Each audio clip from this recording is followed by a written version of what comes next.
First of all, I love podcasts, okay? But there's one podcast I think it's just terrible, okay? There's no talent. It's called the Establishment Exiles. I don't even know what that means, okay? It's a total ripoff of Chapo Trap House, okay? Pathetic. It's gonna be a complete failure, believe me. Ron is a total loser. Kevin and Brittany, they produce more fake news than CNN. Can you believe that? Mike is terrible and nobody watches the Humanist Report, okay? Elise is a total wacko. She scares me. And let me tell you about Ashley, folks. She's a total fraud. Very sad, okay?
Welcome to the Establishment Exiles podcast, everyone. We are a collective of six, I guess you could say, angry millennials.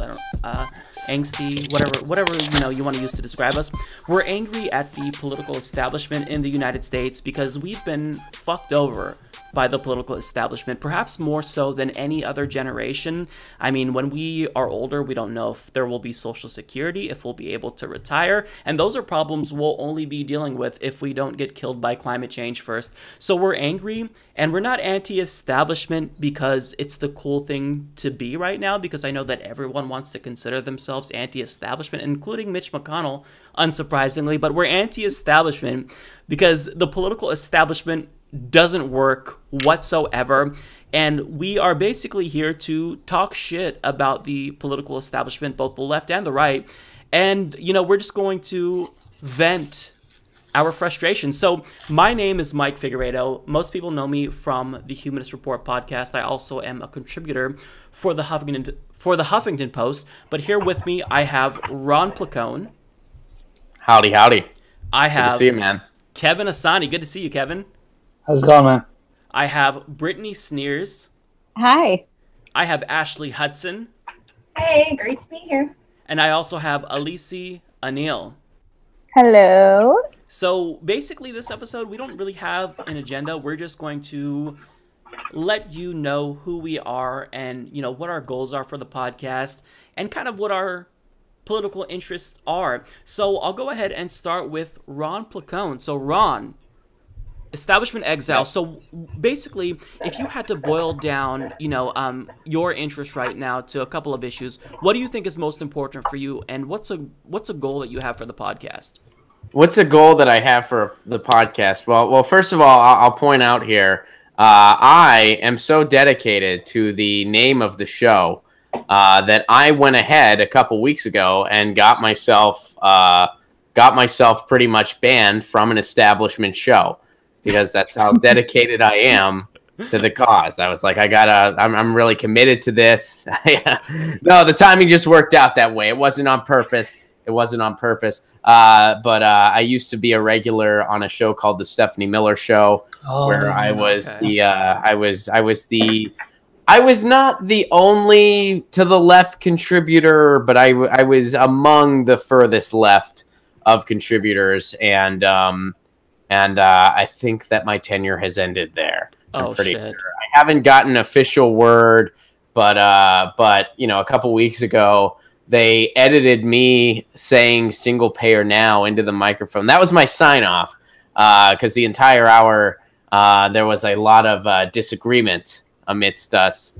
So for my send off, I said single payer now into the microphone. They edited that out, and then they didn't post the entire episode on Free Speech TV.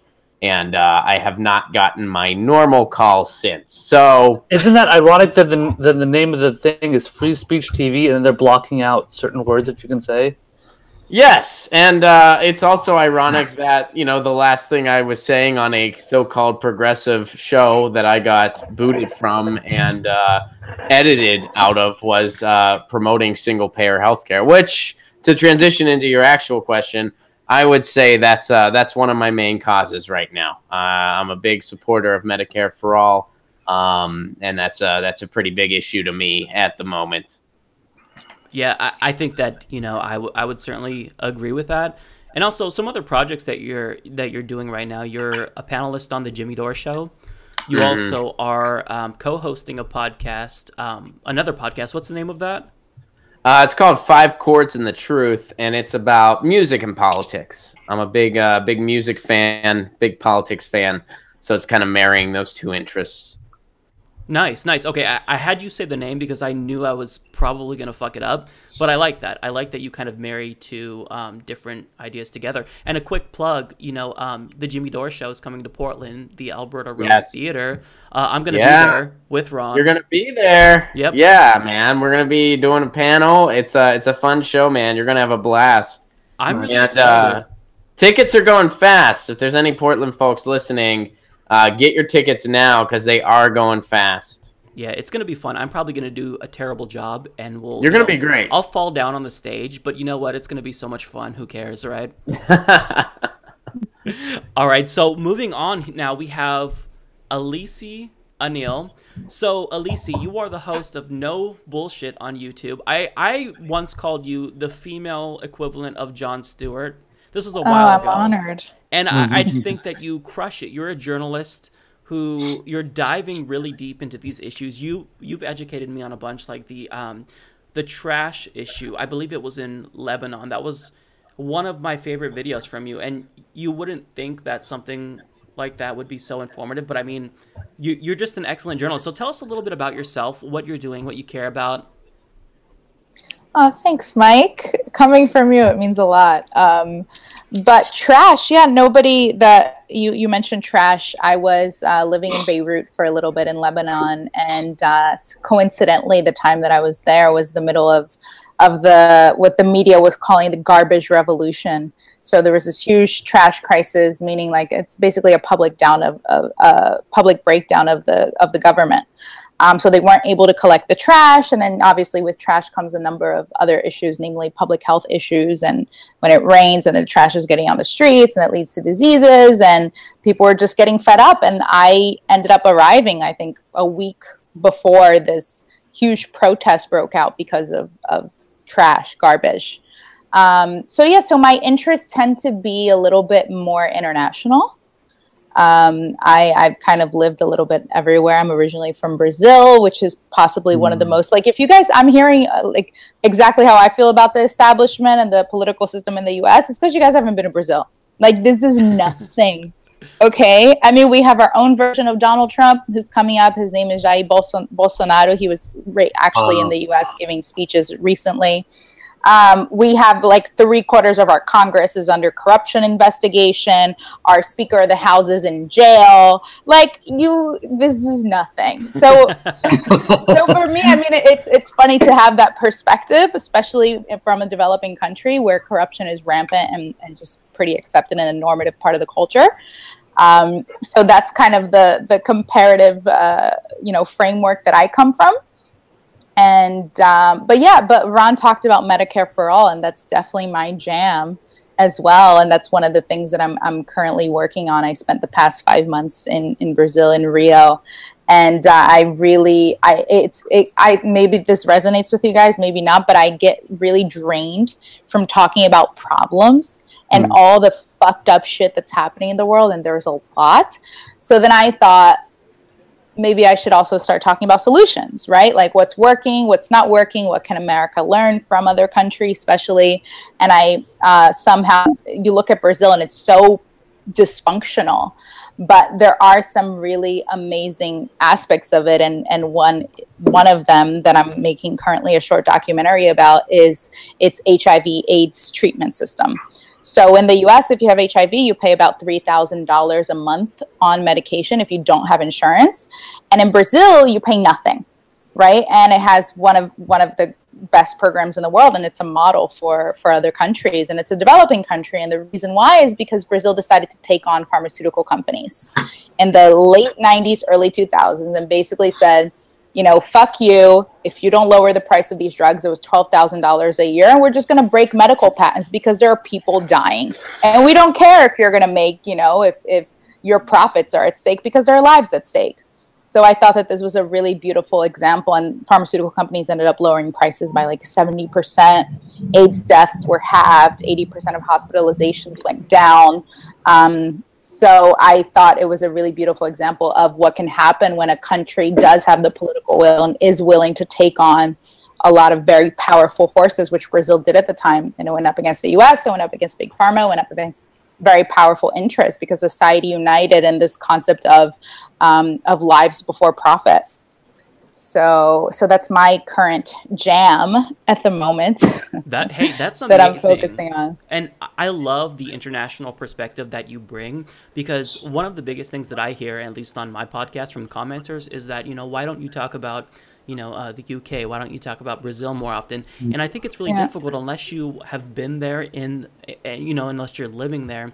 I feel as though I can't really speak on those issues. So I really love that you bring that to the table. And one of the best things about you, Elise, is that you make us feel better about our fucked up political situation in America. Yes, I bring optimism, guys. This is good news. That's what I'm here for. It could always be worse. I'll always remind you of that. It could always be worse. That's amazing. Yeah. All right, so let's talk with Kevin Asani. You know him as Progressive Blacksmith on Twitter. He is probably one of the most outspoken people on Facebook and Twitter, and whenever I read his posts, I just feel like it's therapy for me. So Kevin, tell us about yourself and, you know, what's on your heart when it comes to policy. So, how's it going, everybody? I am originally from Los Angeles. I moved to the Bay Area, and then now I'm actually back in Los Angeles again. I did an internship for TYT for 2 months, initially when I moved here, and ever since I've been just doing some kind of freelance journalism, different kinds of journalism, whether it's politics, whether it's sports and stuff. But as far as progressive politics go, I'm kind of like, I'm not married to any certain kind of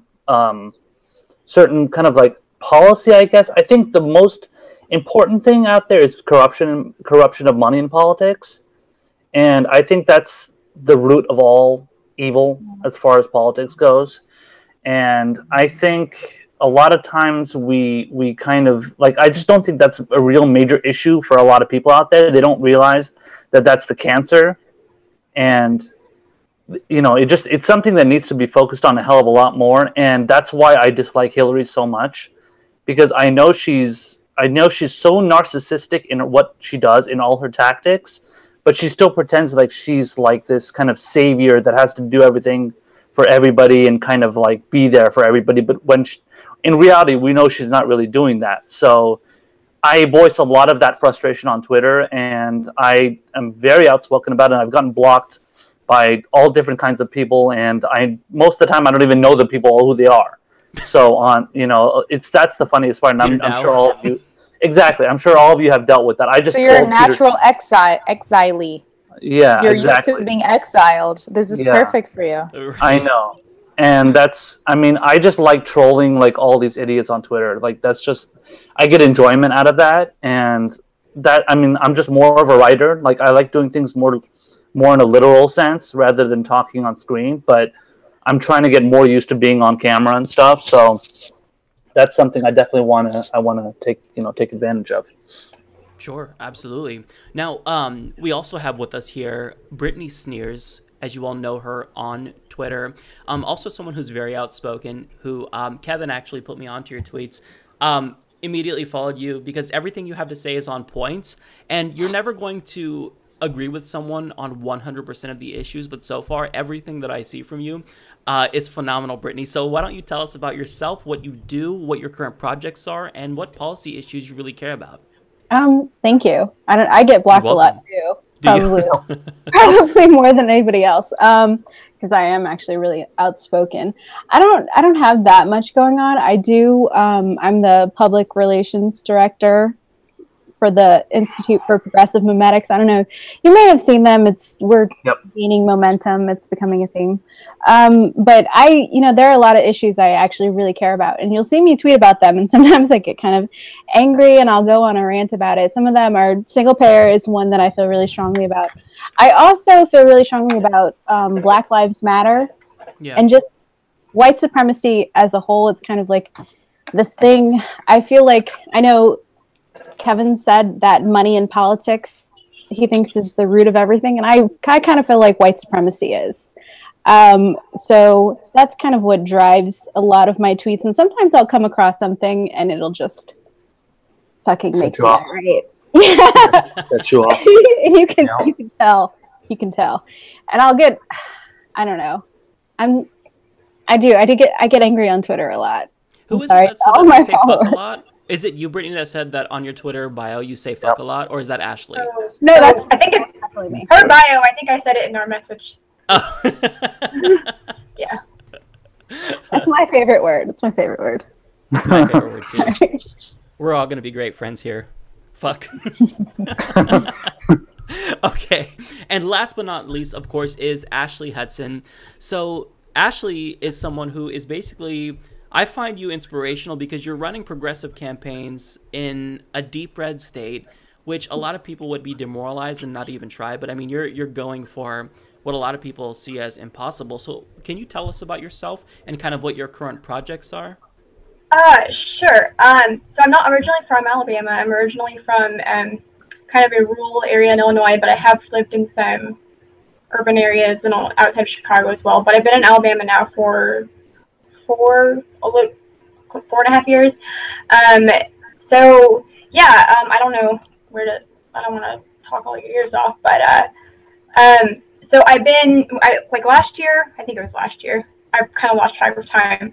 I started volunteering for a progressive candidate here. He was running for our district for the U.S. Congress, and he didn't win. We're in a deep red state. He got like 33-ish% of the vote, though, which was surprising to me, which kind of told me, kind of gave me a little hope, especially because he didn't really have a lot of help at all. Really no money, really. I was kind of the main person. I eventually sort of became his like unofficial campaign manager. I couldn't officially be because of what I do for a living. But I'm also in the process of kind of helping another candidate to be right now. I cannot say their name just yet. They have not announced. But this person is going to be running for the state house. So I give that away. I actually met him because I was trying to recruit volunteers for the other person's campaign. And so he was, it kind of inspired him to start running. So he's actually going to run for the state house here in Alabama as a progressive. I mean, as progressive, I guess you can be in Alabama. Right. It's really hard and honestly sometimes really isolating being here, not just being here, but in general. For one, because the Democrats here in Alabama, I don't know if anyone else has had this experience, maybe Brittany being in Mississippi, they're really Republicans, in my opinion. They're like moderate Republicans that are okay with some social issue, maybe they're like Republican, like basically like kind of like the establishment Dems. And that's the majority of people I meet, even like constituents. And it's really hard for somebody like me to come along and be like, Medicare for all, by the way, that's kind of my main thing. When, they're all like, oh, wait, you want to destroy Obama's legacy? How dare you, Obama? The ACA, don't you want to save that? And I'm like, y'all, they're not like, they're not separate things. I do want to save the ACA, but I also want to get Medicare for all, and it's really hard. Also because my friends, I do love all my friends, but we disagree a lot, and it's very like I said, it's very isolating, because most of the people I know are either pretty conservative or kind of moderate Dems. And so I make a lot of, I'm actually more active on Facebook than I am on Twitter right now, but that's probably about to change. I make a lot of posts knowing very well that I'm going to piss pretty much everyone I know off because, you know, like I'm very critical of the Democrats. I'm very critical of the Republicans. And well, frankly, you don't make a lot of friends when you're, you know what I mean? You don't make a lot of friends that way. And you get people kind of coming at you from all sides. It's pretty lonely. But I feel like it's necessary, you know. Do you ever watch The Bachelor? I know this is totally random, but you just said something that, because the girls like they go in and they're like, I didn't come here to make friends. You know what I mean? And you were just like, I'm not going to make friends that way, and it's fine because your objective is greater. Yeah, and that was just a pop culture reference, you know. It's really fun. No, I don't. I don't watch a lot of reality TV, but I do have a friend that's trying to get me into some kind of fictional spinoff of The Bachelor called Unreal. I don't know what it's called. Anyway, yeah. It's something like that. I don't know. Not relevant, but don't mean to digress into reality TV talk, guys. We're going down a whole new rabbit hole of reality. Yes, we are. That's the point of the show.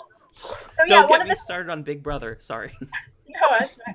One of the things I wanted to do, because I started seeing just this need for people to understand each other, because you know, there's we're all like at each other's throats all the time, you know, within progressive circles, and of course progressive against, you know, establishment Dems, and then Democrats against Republicans, et cetera, et cetera. So I just kind of saw this need to be like, because basically we all feel very strongly about whatever it is we feel strongly about, and it's like we're not going to make any progress that way, even though, you know, I want to sit here and tell everybody that, you know, there's no other way than the, you know, we have to get rid of the for-profit healthcare system. That's the only way to do it. A whole bunch of other things, but I would still say that. But I wanted to start. I talked to Mike briefly about this in an email, and I wanted to try to start. And it's not gone anywhere yet. It's still kind of just an idea, kind of a nonprofit. I don't know if that's right way to say it, but sort of a civil discourse / advocacy kind of group here in the area. And I don't exactly have it all thought out yet, but basically the intent would be to get everybody, regardless of their political ideology, kind of on board with this. Hey, you know, I understand we're going to disagree on some things, but you know, for me, so right now my tentative name is Agents of Democracy, and I live in Alabama, so Alabama Agents of Democracy. The whole point of it is whatever we do, bottom line, it needs to support democracy. So transparency, getting money out of politics, you know, talking about election integrity, stuff like that. And I'm not talking about Russia necessarily, but I'm not going to go down that road.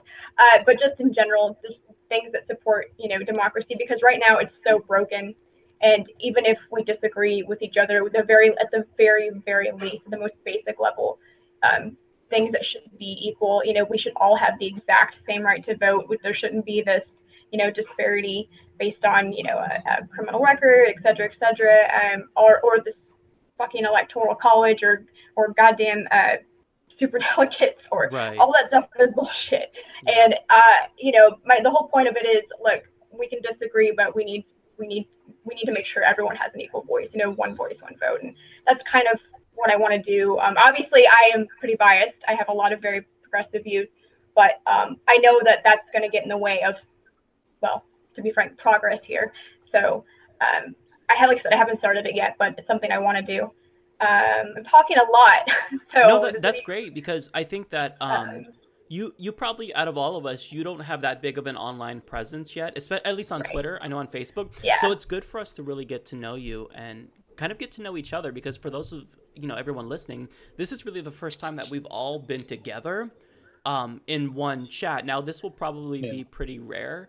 I think that for the most part, we're going to have 3 of us on each episode with an additional guest. I'm sure that we'll come back every once in a while with all 6 of us. But really, I mean, this is, this is a first, this is new. This is the first time we're all together here. So I think it's important for us to kind of get to know each other and establish what we're doing, because we all kind of bring something unique and interesting to the table. I mean, you have Elise with the international perspective. You have Brittany and Ashley from very deep red states. I'm in the Pacific Northwest. You have Ron and Kevin from California. And then, Ron brings the funny. So, we all bring something. No promises. Yeah. Wait, I just wanted to say, I don't think either of us are from a deep red state. Right. Okay. No, We but just you live live in. here. We just live live in here. one. Yeah. And see, that's interesting. I've never even set foot in a deep red state, in a red state. So, I think that. And we're also a very diverse panel too. So Right. Elise is from Brazil. Brown woman right here. I'm kind of brown myself. I'm Persian. I'm Persian American. Parents were born in Iran, so I can give a little bit of a perspective that comes from the Middle East a little bit. So. I think that's a really homosexual on the panel. Yeah, so you're the. Let's get into the identity politics, guys. Yeah, Come on. I know. We're being, Nobody's all allowed that to talk matters about is gay issues.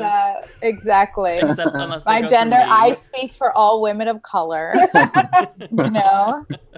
I am taking on the very, very marginalized position of the straight white male. That's me. I got that. That we can blame all of the world's Or me. problems on, because that's Everything is the your popular fault. thing to do. Yeah, Hillary Today won because of you. Hillary Today won I'm because of blaming you. straight white Hillary males. lost with you.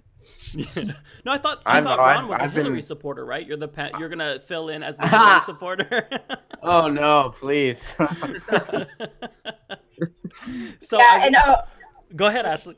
I'm sorry. I was just, and I speak for all women. When I say you fuck women and minorities, or you fucked them when you didn't vote for Hillary. Oh, you did it because the men in your life told you to do it, because you can't think for yourself. I Jesus speak for all Christ. women. I thought I did. that. Yes, thought I didn't fully vote for agree. Hillary because I was being manipulated by Russia. Me too. But I thought that was It was- why. And then it was because I had an unreasonable purity test. And then it was because I hated women, which I hated women so much I went out and voted for Jill Stein. Sexist. You sexist. Pig. You sexist motherfucker. How dare you? Brittany is saying that it was because of the Facebook ads, Ron. Right. They manipulated me. The black people got manipulated too. They're obviously so they're so not smart and they're so dumb. Obviously, like the Russians were influencing the black people to. I commented on this whole Russian Facebook ad thing. Yeah. It's sad that Russia seems to care more about black people in the United States than we do. Nice. Yeah. Well, I like when they were like, oh yeah, and they targeted environmentalists. The Russia targeted environmentalists. Like, oh really? Russia made up the fact that Hillary went around promoting fracking around the world. She didn't actually do that. They made all that up. No, I don't think they did. I think Russia she has one of the actually went biggest- and did that. Russia has one of the biggest oil reserves in the whole world. Why would they be going and pushing anti-fracking propaganda, so-called propaganda? So that doesn't make any goddamn sense. They didn't push any kind of propaganda. It was all like actual things that were happening in the U.S. Yeah, exactly. Sorry that Russia cares more about events than we do. I don't. Russia also convinced all the Bernie bros. They manipulated us into buying in the anti-Hillary propaganda. All us fucking basement dwellers who just want our fucking ponies. Because everybody loved Hillary before. Remember in the 08 primary where everybody was saying, Hillary, you can't run because too many people love you. You're too loved, Hillary. Everybody, it would be a landslide. I'd feel like we want the election to be more fair, so we're gonna run this. We're gonna run Obama instead because people love you too much, Hillary. Remember I was personally offended by the fact that she had the nerves to run against a black guy. So isn't she a racist? Like, doesn't Actually, that... She actually did use racism in her campaign. People love to forget that. But yeah, she did use racism in her campaign. But actually, there was an article that just came out too that basically I put a little tweet up a while ago. It summed it up, or maybe in my Facebook. But it was Clinton going, okay, the women that didn't vote for me, they listened to the men in their lives, and that's why. And then in the same article, I think it was an interview, she also said, sort of like, they didn't vote for me because I'm a woman or because whatever. But then in the same article, she said, but they used race. People used race to vote for Obama in 2008. So they voted for him because of his blackness or whatever. So it's like, wait, you mean he couldn't win based on his ideas? He won because of his blackness, but you want us to vote for you based on your vagina. I have so many things to say about this. Yeah. Oh, I think we all do. That's why we're here. Go ahead. So many fucking things to say about this. It's so insulting. It's so fucking insulting as a woman for them to be making both sides of this argument. Like, we're sexist because we didn't vote for Hillary, but also how could we? I literally had someone in my mentions on Twitter a few weeks ago telling me that they voted for Hillary because she was a woman, and how dare I not vote for her because didn't I know what women before me did for me to give me the right to vote? This shit makes me irate. Angry, super angry. Well, you know what? I'll try to be the alternative viewpoint here on the panel and say something a little different. I did want to buy Hillary's book. I really did, until I found out it wasn't a choose your own adventure. I thought it was going to be great. I thought it was going to be like, to blame the DNC, go to page 9. To blame Bernie Sanders, again, go to page 26.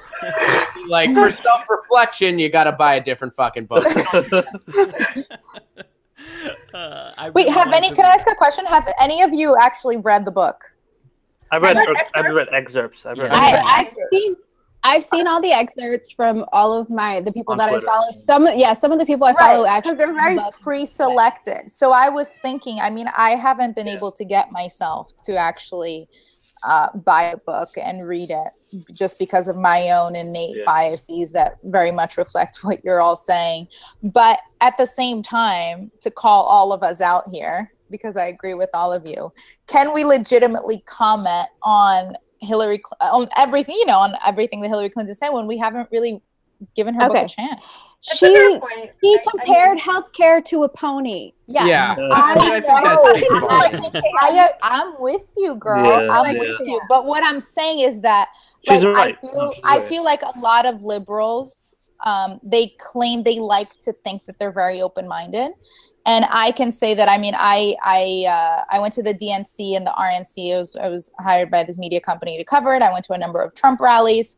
And I can tell you that some of the most close-minded people I've ever met in my life weren't Trump supporters. They were fucking like self-proclaimed liberals. Oh, like, I love Bernie, or I love this, that would not be open to anything or anybody that disagreed with them. You know what I mean? So is this not kind of like reflective of that mentality? Because I see this in myself, and this is why I got to call it out, because I haven't even picked up her damn book, but I criticize it like crazy, right? Well, that I'm like, it's very difficult to read something basically, that I fundamentally disagree with. Right. So I will say, a lot of people read it that I trust. Yeah. That talked about it, and that I asked, like, is it as bad as the initial excerpts? Like, is it that bad? And they said it was a lot worse. Dude, I don't know. From what I heard, a lot of the other parts of the book where she's not talking about like attacking Bernie or attacking Jill Stein and like Russians and stuff. She's talking about like she's doing like yoga poses and drinking. There's a lot of tea corporate endorsements too. Did you notice that?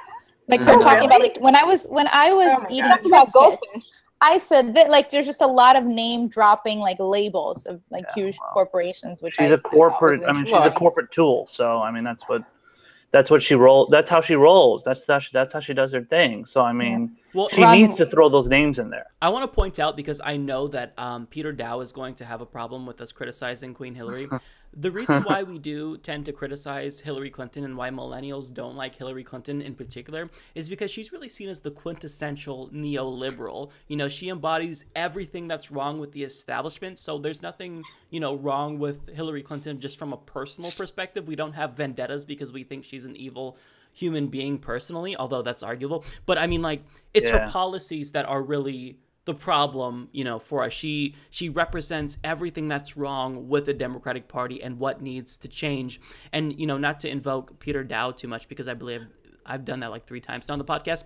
I don't know if this is a coincidence or not, but I'd like to think that we're more important than we all like to see make ourselves think. He's launching a podcast as well, and he announced his podcast right after we announced ours. I think that there's some fuckery going on there, and I think he wants to compete.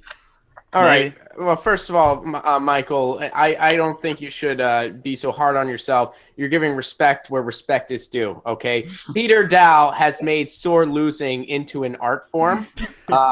Really is a pioneer in that regard. You should respect where respect is due. And loyalty. And you loyalty. should applaud him. Yeah. But I'll say this about... And I try to be mindful of that, where it's like, yes, I've not read all of Hillary's book, but here's the thing. I have seen a lot of the excerpts. I do think it's very gross where she compares instantaneous abs and ponies to things that most other industrialized parts of the world take for granted. Yeah. I think it's gross, and it shows how truly disconnected she really is. All of the reviews I've heard from people whose paychecks aren't dependent upon lying, like the reviews that aren't from Chris Hayes or Dave Weigel of the Washington Post, but reviews from people like Thomas Frank that are going to tell the truth. They say it's incredibly indulgent. It casts blame everywhere. And the bigger thing is just the purpose of the book itself. You know, when Al Gore lost in 2000, he took up a cause. He took up global warming. And that was his big passion. Hillary had a chance to do something similar. You know what a perfect cause of hers would have been? The Electoral College. She could have taken that up. She could have been like, you know what? I got screwed by this, but more importantly, the popular vote winner gets screwed by this 40% of the time. This is an archaic system based in slavery. It's time for it to go. That would have been a noble thing to do. Yes, she did bring up the Electoral College. It was the 9,000th thing that she blamed after millennial feminists, for crying out loud. Yeah. And by writing this book, which, by the way, is her 3rd memoir, she has proved that she doesn't even understand what it would be like to be passionate about the cause. She's concerned with one cause, and that cause is herself. And she proved that once and for all. I'm sorry. I just want to say something regarding the neoliberal point. I know a lot of people on Twitter go around saying, you know, Hillary's a neoliberal and then her supporters are neoliberals.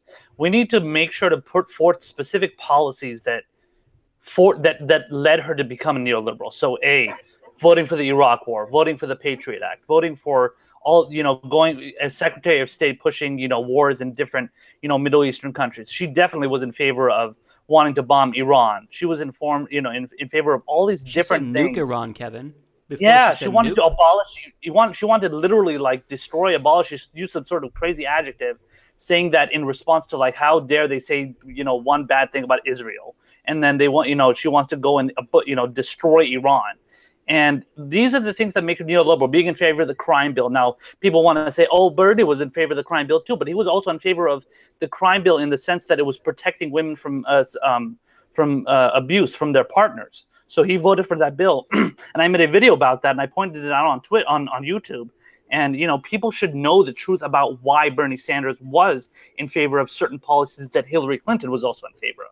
So it's not just like blind, you know, just randomly he was just supporting a policy because, and then that makes him, you know, all of a sudden makes him a right winger or something, or a neoliberal too. But my point is just putting forth that label.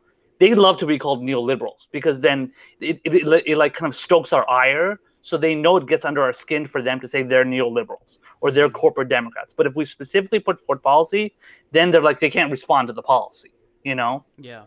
Guys, are we sore losers? Sorry. So no. I wanted to talk about that specifically because I want to move on. Like I'm really fucking sick of relitigating the primaries and the elections. I obviously I'm upset about it. I wish Bernie would have won, and like a lot of shady shit happened. But I'm so sick. It's been over a year.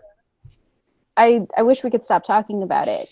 And I'd like to move on because there are things that we need to accomplish. You know, like we're all supposed to be trying to work for Medicare for all, but we can't because shit happens every day. Like Hillary releases her fucking slam book and like she throws everybody under the bus and everybody wants to talk shit about Bernie. So I feel like we're constantly having to deal with this. And I just want to move on. Yeah. I wish they would let it go and stop trying to fucking blame everybody. It's done. It's fucking done. There's nothing we can do now. Like, let's try to find a way to move forward. Well, I think, like, kind of understanding what happened and where we stand and where we are wanted or not wanted is an important part of moving forward. I mean, I feel like the Democratic Party is kind of slapping progressives every single opportunity they have. I don't think they really want us in the party. I don't think they're a progressive party at all. So we gotta try to, and the way I see it, we got two options. Neither one is easy. Neither one is impossible. A, we primary these people out. We gut the party from within and take it over. Or B, we start a new viable third party. You know, and that's why, you know, I got friends and colleagues everywhere from Justice Democrats to draft Bernie. And I think they're all noble causes. And whichever one really starts getting some leeway, I'm totally with whatever it may be, because you know I just care about causes. I totally agree. I don't think that we should be like bending to their will. I don't think that we should be trying to join what they're doing. I just don't think that we need to be constantly rehashing what happened. It's pretty clear they don't want us to be a part of their party. It's pretty fucking obvious. And I think it's dumb when they keep saying like he got cheated. Like, yeah, he got cheated, but what are you going to do about that to improve it in the future? So, there's nothing. Like we just need to move forward, honestly. The problem, I agree with Ron insofar as the problem is that there hasn't been a consensus as outside, I mean, in the mainstream media, it's Russia and the FBI, as to why this happened, as to why Donald Trump is here, as to the conditions that gave rise to Trump. But we know why. We know why. Right. We know why. But you know, like after Mitt Romney, I don't know if you guys remember this. After Mitt Romney lost to Obama, the Republican Party did an autopsy. This is okay. They like went away. They rehashed it. They looked at themselves. They looked at themselves in the mirror. They said, "Wait, what do we do? Where do we go wrong? We need to diversify. We need to do this." Yes, their consensus ended up being completely wrong because then they got Donald Trump and then Donald Trump won. But the Democratic Party, we haven't had that because they have been completely unable to look at themselves. And that's where it is important to talk about, I think. No, you're right. And nobody's doing it in a way that's accountable. Actually, I think they have had an autopsy. They won't release it publicly. There was an article not too long ago about the centrist think tank, Third Way. I think that's just called Third Way something. Really, I agree. Fuck them. Because they came to the wrong conclusion. They interviewed all of these people who voted for Obama in 2008 and then Trump in 2016.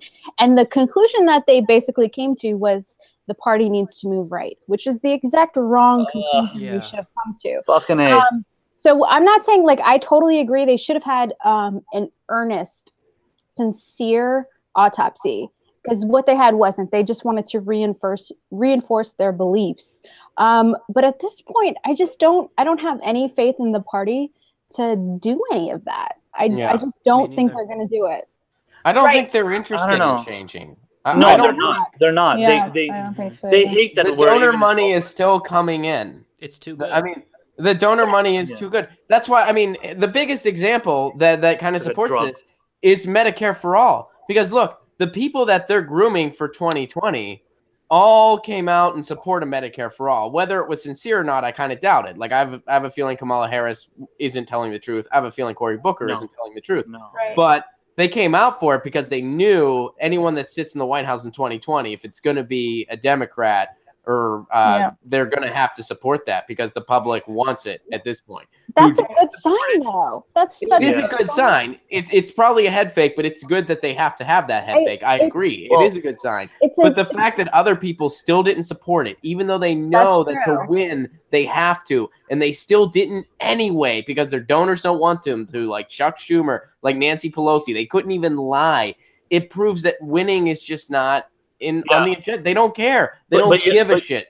But the point that needs to be realized is that it's the top tiers of the establishment that do not want to endorse Medicare for all. They don't want to endorse free college. They don't want to endorse 15 or even living wage, or let alone $15 minimum wage. But like, if you're people like Dianne Feinstein, you're people like Nancy Pelosi, you're people like Chuck Schumer, those kind of people don't want to have anything to do with that shit because they know their donors are going to run scared and they're going to be like, holy shit, these people are, they're getting in the way of our profits. Right. So, and those are the same fucking people that resist Black Lives Matter. Yeah, well, and it's like, no, bull fucking shit. Black lives don't matter. Brown lives don't matter to you, because if they fucking did, you would put Medicare for all in place, because something like 15 million or somewhere around there of the 30 million that are not covered by the ACA are fucking people of color. So you mean to tell me you give a shit about any of them? So I'm sorry, but like healthcare, it's everyone's problem, but it is disproportionately a problem for people of color. So don't fucking tell me that Black or brown lives fucking matter if you're willing to let 15 million of them suffer or die. Like, fuck that. And can I just point out that I don't know if all of you guys know. I know Mike does, Brittany might, but I posted this like whole like smear thread against Nina Turner. And you got shadow banned. I mean, that shit pissed me off so much. This poor woman, she's such a sweet lady, and she just gets great. And one hell of a dresser. Yeah. I mean, she's awesome, and then she's going out there. She's a proud black woman. They're going out there saying she's abrasive and she needs to go suck some dick, and she's really loud. Like, no, you're not even naming the worst of it. She they questioned her Bernie's disability too. She was called Bernie's Omarosa. Yeah. House slave. All sorts of fucking. These are supposedly the people that aren't sexist and are not racist, and then they're going out there and being sexist and racist. Right. Terrible fucking shit. Yeah, no, that's what happens when honestly a person of color or a woman of color honestly gets behind things like Medicare for all, free college, stuff like that. Gets behind economically progressive issues. What happens is they do anything they can to discredit that person or something to go against their character. Like, I think I heard some things about Nina basically questioning her mental stability, trying to take away her Black or woman card. I'm like, what the fuck? Who the fuck are you? Like, you're saying, like, that's what I'm saying. The donut thing is a really good example of what they're trying to do to Nina Turner, though, because she only wanted to present a platform to the DNC, the People's Platform. They barricaded it and then sent out donuts and water as like a consolation prize. And you see the center trying to smear that as like she turned down donuts. Who doesn't fucking like donuts? Everybody likes donuts. Yeah, all black people, they love donuts. Black it wasn't fucking about the donuts. It wasn't about the donuts. She wanted to present a platform, and they're like, we don't give a fuck about what you have to say, but here's some donuts and water. Nobody fucking wants donuts and water. Like we just need to accept it. Every single neoliberal policy, we need to accept it and just take it, and if we don't, then we're fucking stupid. But that represents the entire problem with the Democratic Party. The entire it's a bullshit Mick resistance. The only thing they're really resisting is progressive change. And when someone says resistance to me, I say revolution to them. Yes. Yeah. Revolutionaries are the best. Those are the kind of people that have brought us through history. Malcolm X, Martin Luther King, all these people, these are the real legit revolutionaries. We don't need this resistance shit.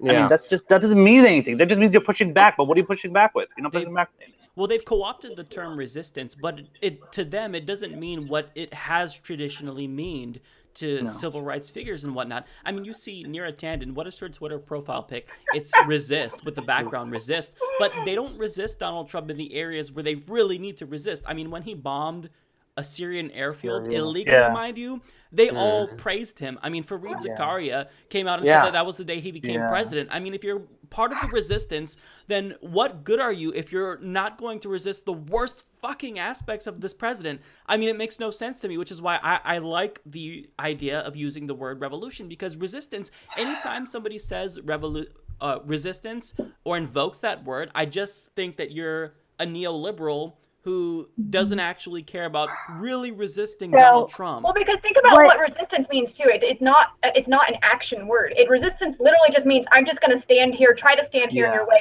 It doesn't actually mean resistance does not imply progress or action. It totally has meant things in the past. It just doesn't mean anything now. Yeah. They fucked it up. Today, the resistance means all the people who were asleep during Obama's presidency, who didn't give a fuck because Obama had decorum and he didn't disrupt their lives. Now they're woke up because Trump is doing all the same things that Obama did tenfold, but he's crass about it. Yeah. So now they have to kind of partake in it. They don't want an actual change. They want things to go back to the life that happened before Trump, which wasn't great for most of America, by the way, but it was comfortable for them. So those are the people who are in the resistance, the people who didn't give a fuck about all the people who were suffering under Obama.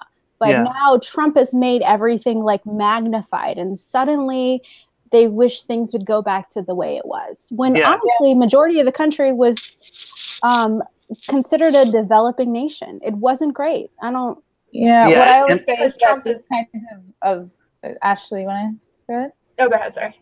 No, Lizzie, go ahead. Okay. What I would say is that these kinds of liberals, right? Because there's always this debate between liberals versus leftists, and in that debate, I've taken the leftist side. So what I'll say is liberals, they're perfectly content with the system. They're just not happy with the person in charge. So with them, it would be fine as long as Hillary's in charge or Obama's in charge, but the systemic structure is the same, and then justices are the same, but it's like we just don't like the face of it right now. That's what we hear constantly. You're like, I want to impeach them. I want to impeach Donald. Like, what the fuck? Do you realize you get Mike Pence and Ryan? You get all these other crazy lunatic motherfuckers. Like, yes, the line of succession just gets worse. It does. It's not better. Yeah, and let's be real. It's not about the system. Let's be real. Under Obama, we were bombing 7 different countries. What has changed? Nothing has changed.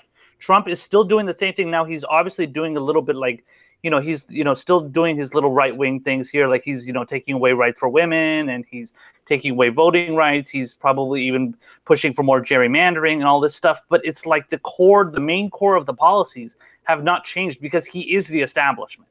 He is the establishment. He is the person that's going to keep pushing the status quo of the establishment. Now, his rhetoric might be, nice and flowery for the conservatives, just like Obama's rhetoric was very flowery for the liberals. So he made all this like hope and change bullshit, but it was never really hope and change. Trump is all this like, freedom and no illegal immigrants, and the terrorists are all Muslims or something. So this is all rhetoric. It's all bullshit. Bernie is not rhetoric and bullshit. Bernie is specifically policy. Yeah, you know what it is? It's that there's always, it seems like whoever is elected in the executive branch specifically, there's continuity with respect to policy.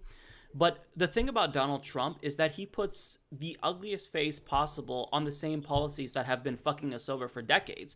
And the good thing about Trump, the inadvertent good thing, is that no matter what he's doing, even if it's something that's insignificant, he'll announce it on Twitter, so we know to resist him, not to reuse that term, but to really resist him. You know what I mean?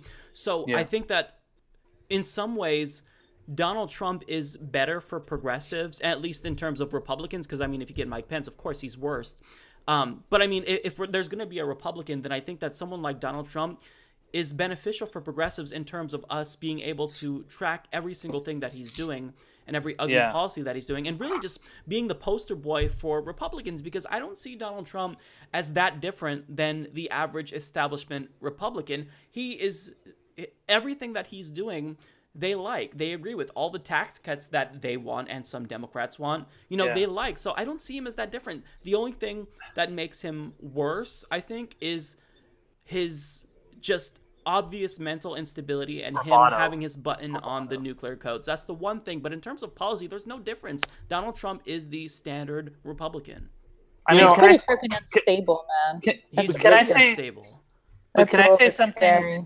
Can I say something totally controversial? I don't know. You guys can chime in, but I think if Hillary was president right now, I think things would have been just as bad, and maybe in some cases, I think on cases of foreign policy, it would have been much worse because she has so much clout within the establishment, generals.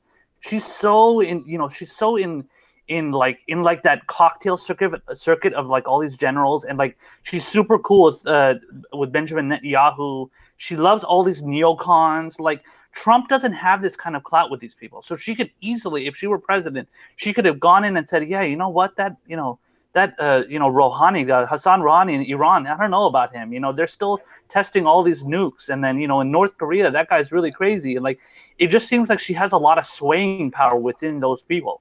Basically, And I worry about Here's that. the way I see it. When you have two parties that are bought and sold by the same people, a demagogue is inevitable. So if Trump wouldn't have won in 2016, another Trumpian figure that probably would have been worse would have won in 20. Yeah, Ted Nugent would win in 2020 anyway. I was talking to like a more establishment Dem friend of mine, and he's a good guy, but we kind of butt heads sometimes. And he was like, "Well, Ron, because I was like, really, you just want somebody that talks nicer about all the terrible shit we do." Right. Like you're like, well, if the military-industrial complex is going to happen, I want somebody that at least is not going to have an open measuring contest with the guy from North Korea. Like that's pretty much all you're saying you want. And he's like, well, Ron, if you wanted to, if you had to choose between a car with shit on it or a car with whipped cream on it, what would you pick? And at first I thought that's the dumbest freaking analogy I ever heard in my life. Then I thought about it and I was like, that's the best analogy I've ever heard in my life for all this. Because first of all, whipped cream on a car is useless. Who gives a shit? Who thinks, oh, there's whipped cream on that car, I have a snack now? No one's going to eat whipped cream off the car. And at the end of the day, they're both lemons anyway. Neither one of them are getting us where we need to go. So you have a car that doesn't move, and you have gross, sticky shit at the top of it. And those are our options.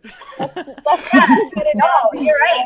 I kind of like, one of the things I kind of said a lot, and a lot of people I know here kind of would disagree with me, but basically I saw Trump and Hillary as, I saw Trump as the wolf, and then Hillary was just the wolf in sheep's clothing. Yeah. Like, honestly, they're the same fucking person. The only difference is she has tact and clout, and she knows how to present herself in a way that isn't offensive to everyone. But they're the same fucking thing, in my opinion. The only the difference is, like what you would have said earlier, having been foreign policy, I think Hillary very likely could have been worse about.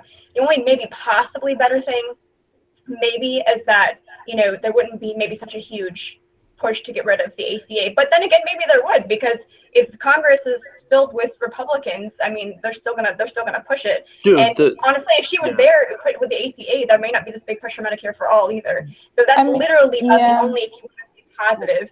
These Democrats are like. You guys, Go ahead. No, I was just gonna say, you guys are expressing. Do you know I'm not entirely sure how to pronounce his name. The philosopher. I just bought his book, Slavoj Zizek.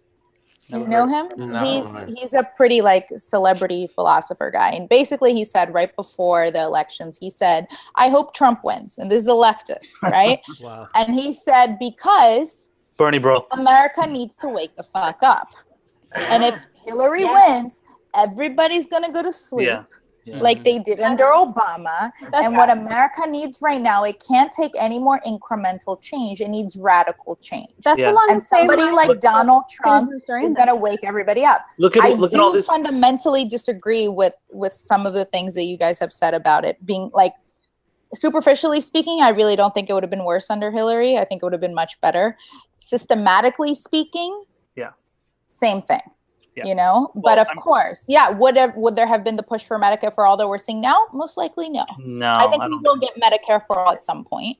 And under Hillary would have gotten an improved version of Obamacare, which right now would have been better, right? I don't know. I don't know. The Iranian nuclear deal wouldn't be in jeopardy, as much as we know Hillary has wanted to nuke Iran in the past. We would not be having the potential of a nuclear war with North Korea. Let's get real. Right. But then maybe we would have had Russia. Maybe we would have had. the Russia thing most likely would have definitely catapulted. Who knows? The one thing, but I disagree. It would have been on a day-to-day basis, it's definitely been better. Even the EPA, everything that's happening with the environmental regulations now. Even yesterday was announced the coal power plants. I mean, you guys can't legitimately say that it would have been the same policy-wise. There's no progressive. You know, I think Hillary obviously was better than Trump. There's no fucking doubt about that. She was better than Trump. However, I do think Trump is a symptom. He's not the fucking definitely. Definitely. He's a symptom of something that's been brewing. And it's been pushed towards this by the Democratic Party for at least 20 fucking years. Mm-hmm. So things would have continued on this way with Hillary. And like you guys said before, if it weren't Trump in 2016, it probably would have been somebody worse in 2020. Yeah. So it's being addressed sooner than it would have been if Hillary had won. That's not to take away from your overall point that Hillary would have been better. Absolutely. She definitely would have been better. However, Trump has woken a lot of people up that were just sleeping. Right. Yeah. I mean, I want to point out one. Yeah. I was going to point out one factor that I think it would be unfair of us to not point out. And because the way I see it is I kind of really see, I think in the short run, is Hillary as bad as Trump? Of course not. Of course Hillary's not as bad as Trump in the short run. However, I think in the long run, we will be better off because when a demagogue is inevitable anyway, I'd prefer an incompetent one. I'd rather have an incompetent one now than a competent one potentially in 2020. Yeah, but the other thing I think it'd be unfair of us to not point out, Donald Trump is a literal Nazi sympathizer. Yeah. And the awakening that has happened with white supremacists, because yes, progressives are awake. A lot of people are waking up to progressive ideas, and that's awesome.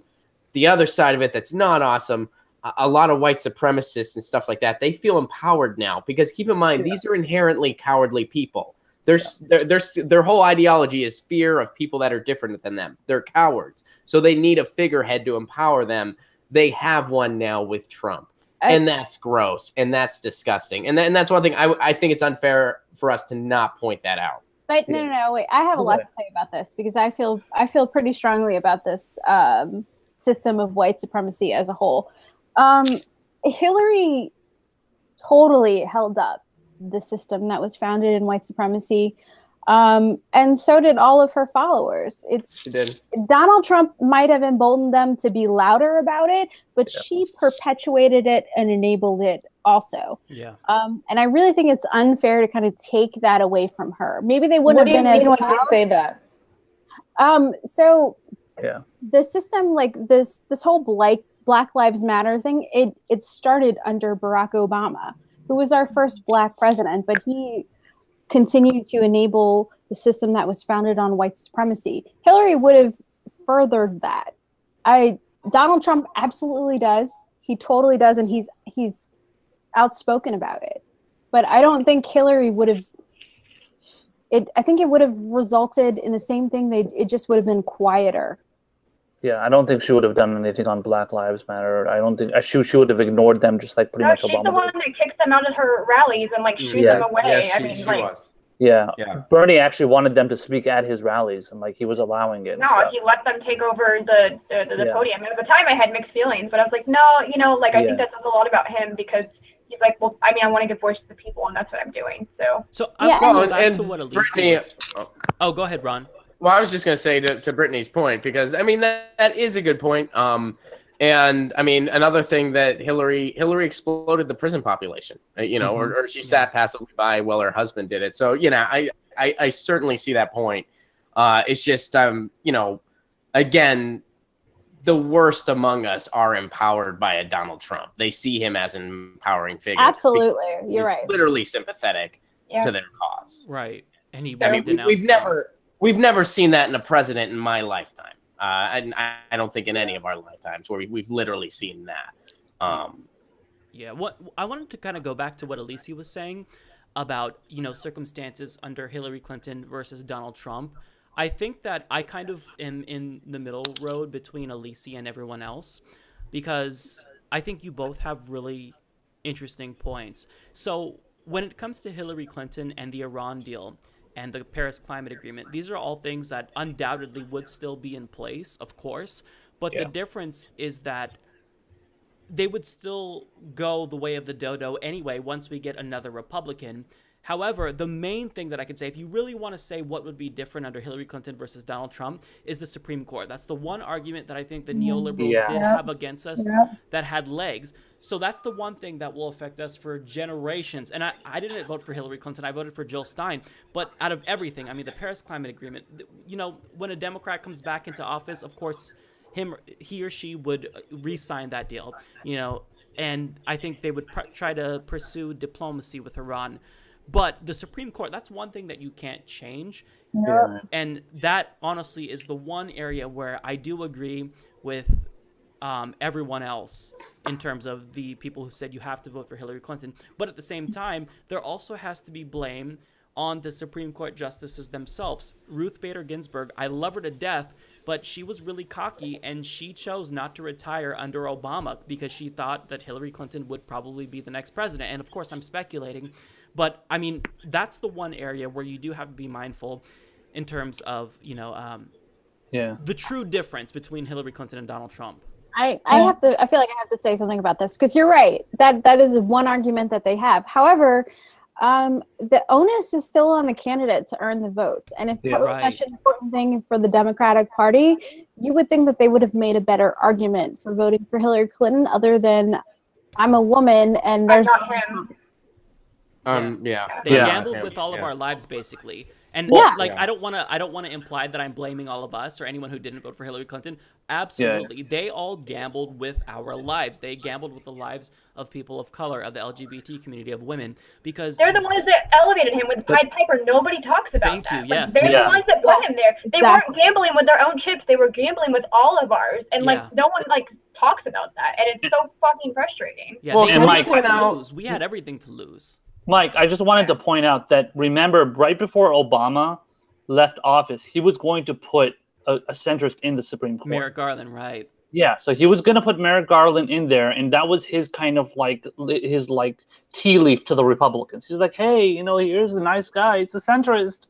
You know, he believes in gay marriage, but he's still in favor of corruption and money in politics. Right. And I don't know what Hillary would have done as far as that issue, but I don't know. I'm just so cynical whenever her name is brought up and she's going to do this, she's going to do that. Yeah, she would have kept the Paris Climate Agreement. She would have kept the Iran nuke deal, but you have to consider all the other different possible, repercussions as far as what she's going to do when she's going to be a compromiser. Well, she would do a lot of really harmful things that would fly under the radar, because I saw this meme. There was a bunch of gay people protesting that said, if Hillary won, we'd be out to brunch right now. That's basically the problem. No. It's the entire fucking problem. Yeah. So I have no doubt right now, and the water may or may not be safe to drink, but we'd be out to brunch.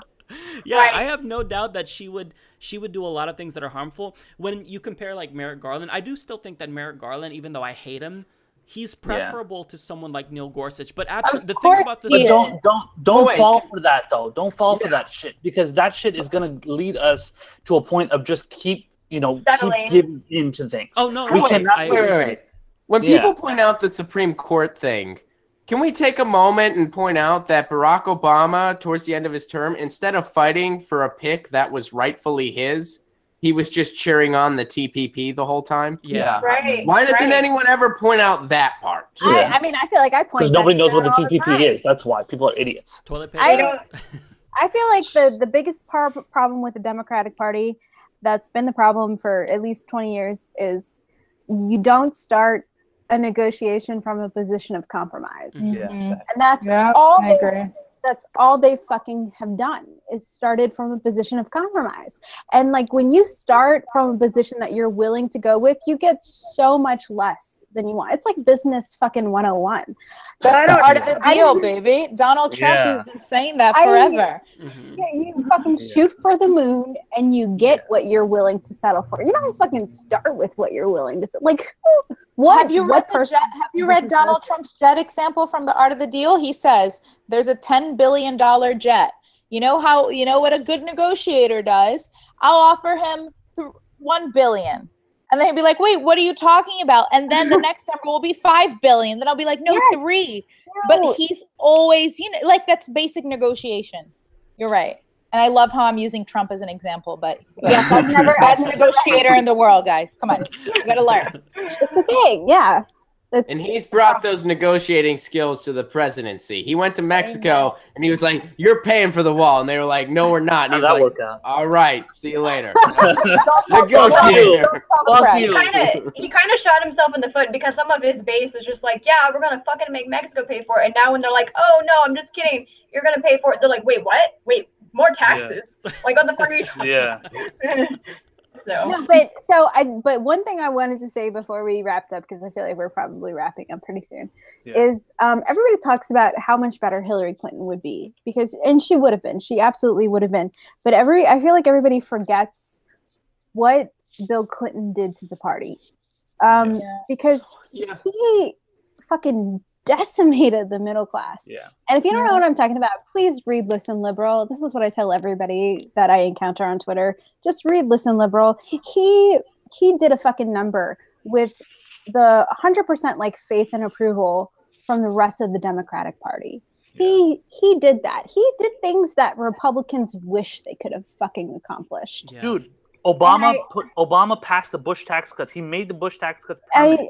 I feel like Hillary would have done the same thing. So to what extent can you blame Hillary for her husband's policies? Yes, you can, because she could have easily spoke to him and said, this is not a good thing. Michelle Obama was doing that to Barack Obama. She celebrates those policies. I agree. Hillary celebrates those policies. I agree with the policies that she does celebrate, but I also think it's a bit of a problem and a little bit it's a bit problematic and not fair. No, you're right. Completely just put everything that Bill Clinton has done on Hillary. I'm not. So what I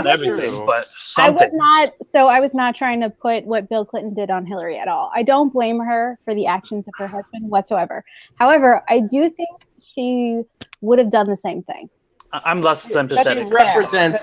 She represents that dynasty. Yeah, I mean, it is the Clinton dynasty. She's part of it. And that was an era of neoliberalism that was very short-term thinking because it worked in the 90s for a short period of time. And as the policies unfolded, it brought the party to its knees. And to the point where they lost to Donald Trump. Bill Clinton's reign created the whole idea of limousine liberals. That created the whole idea of how liberals are elitists and Democrats are elitists. But then, what did it get? But now we've got all this corporate cash all over the place running everything, and it's corrupting everybody's vote. It's corrupting everybody's livelihood. Now we're where we are because of third way, like Brittany mentioned, DLC, all these fucking centrist groups. I totally agree. We should not be blaming Hillary for the mistakes of Bill Clinton. It's not, that she didn't do that, and it's really sexist to do that. And I know we're going to wrap up soon, so I just want to ask you guys a question, just because this is what I'm here for. What's the good news behind everything that we've been talking about? Because there's always good news. There's always good news. I don't know. What is good news? Well, I think we've already said it, actually. I think it has to do with whether or not some of it is, superficial. I think a lot of people are starting to pay a lot more attention and open their eyes and trying to, even if they don't fully understand the system, they're doing what they can, and at least most people, or maybe not everybody. It's flawed and it's not perfect, but I think in the very least, the good thing is I feel like people are a lot more into the things, or at least they're trying to be. And they're becoming citizens rather than just consumers. Yeah, look at all the NFL modern protests. Society looks at citizens. It's like look at all the NFL protests from the players and stuff. I love that. I think it's. Yeah, I'm a huge sports fan, so I love that shit. I'm seeing that in hockey. I'm seeing that in the NFL. I'm seeing that even in baseball in some regards. So it's I love seeing that stuff because that's you see. Thanks, Trump. Yeah. Good news. Can we take it just a second to talk about that specifically, though? I have very strong feelings about this. No, it's just as a veteran, because I am a veteran, I feel like what Kaepernick is doing is super important. Yeah. And all of the people who've never served, who are invoking people who've died in war or things like that, really fucking piss me off. Yeah. As a veteran, because it goes against everything that I feel like we all kind of served for. which was for his right to do this. Freedom of speech. Right. Yeah. So I 100% support him. I think everybody should support him, and fuck everybody who uses dead veterans as a reason to like build this threshold to patriotism that doesn't exist. Fuck all of you. Yeah. I love that. I think that is the perfect Pat place. Tillman is like a fucking hero. I love that guy. Like, he was awesome, Trump was just using him the other day. Like, what are you doing, dude? Tillman didn't agree with your fucking ass. Get the fuck out of here. Yeah. No, I think that's the perfect place to kind of end the first episode with a fuck you to everyone who is using their veterans to promote their shitty agenda and, pseudo-patriotism. So, look, let me just say this, though. To get back to Elise's question about good news, the good news is that more people are paying attention than ever, and more people are looking for more options, in terms of political debate and dialogue, and we are here to give that to them. So I think we're the good news, Establishment Exiles. Not to toot our own horn, but, I think we have a pretty bomb fucking podcast because this was just an introductory episode, and we ended up tackling U.S. politics and, foreign policy. U.S. foreign policy. I think we fucking knocked it out of the park. So before we end, for everyone who wants to follow the podcast, you can follow us on Twitter at @EstabExiles. You can go to estabexiles.com. And again, you're going to see about 3 of us each time every week with a guest. So that's it. Does anybody have anything else that they want to say before we wrap up? We all have a lot to say, so I wouldn't ask that question. Good night and good luck. I mean, I just forgot to plug my Facebook page earlier. I just go to facebook.com, Prague Blacksmith, same as Twitter, Prague Blacksmith. That's my thing, and I'm going to be doing my own podcast soon too. So I'm going to be, keeping that on the back burner a little bit and introducing it. We'll link to that on the Establishment Exiles website too. Cool. So that way people can find everything from us. But yeah, that's it. We'll see you guys next week. Bye. See you later. Bye. Ciao.